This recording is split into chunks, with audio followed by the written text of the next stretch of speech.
ابراہیم نے کہا کہ فرشتوں، اب تمہارا اصل کام کیا ہے؟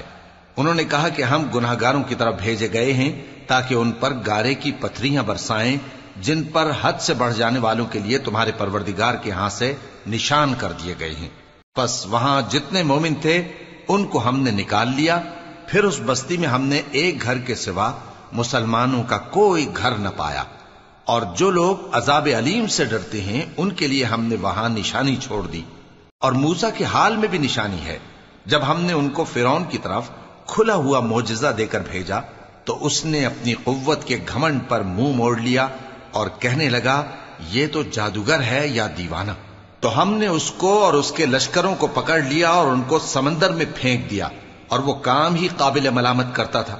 اور عاد کی قوم کے حال میں بھی نشانی ہے، جب ہم نے ان پر نامبارک ہوا چلائی، وہ جس چیز پر چلتی اس کو ریزہ ریزہ کیے بغیر نہ چھوڑتی۔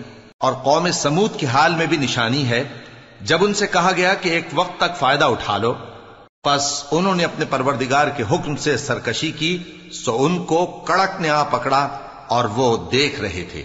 پھر وہ نہ تو کھڑے رہنے کی طاقت رکھتے تھے اور نہ مقابلہ کر سکتے تھے، اور اس سے پہلے ہم نوح کی قوم کو ہلاک کر چکے تھے۔ بے شک وہ نافرمان لوگ تھے۔ اور آسمان کو ہم ہی نے اپنی قدرت سے بنایا، اور ہم کو ہر طرح کی قدرت ہے، اور زمین کو ہم ہی نے بچھایا، تو دیکھو ہم کیا خوب بچھانے والے ہیں۔ اور ہر چیز کے ہم نے دو دو جوڑے بنائے تاکہ تم نصیحت حاصل کرو۔ تو تم لوگ اللہ کی طرف دوڑ چلو، میں اس کی طرف سے تم کو صاف صاف خبردار کرنے والا ہوں۔ اور اللہ کے ساتھ کسی اور کو معبود نہ بناؤ، میں اس کی طرف سے تم کو صاف صاف خبردار کرنے والا ہوں۔ اسی طرح ان سے پہلے لوگوں کے پاس بھی جو پیغمبر آتا تو وہ بھی اس کو جادوگر یا دیوانہ کہتے۔ کیا یہ لوگ ایک دوسرے کو اسی بات کی وصیت کر مرے ہیں؟ نہیں، بلکہ یہ شریر لوگ ہیں۔ تو اے نبی ان سے منہ موڑ لو، تم کو ہماری طرف سے ملامت نہ ہوگی، اور نصیحت کرتے رہو کہ نصیحت مومنوں کو نفع دیتی ہے۔ اور میں نے جنوں اور انسانوں کو اسی لیے پیدا کیا ہے کہ وہ میری عبادت کریں۔ میں ان سے رزق تو نہیں مانگتا اور نہ یہ چاہتا ہوں کہ وہ مجھے کھانا کھلائیں۔ اللہ ہی تو سب کو رزق دینے والا ہے، زور آور ہے، مضبوط ہے۔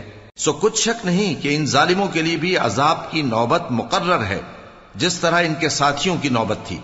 تو ان کو مجھ سے عذاب جلدی نہیں طلب کرنا چاہیے، پھر جس دن کا ان کافروں سے وعدہ کیا جاتا ہے اس سے ان کے لیے خرابی ہے۔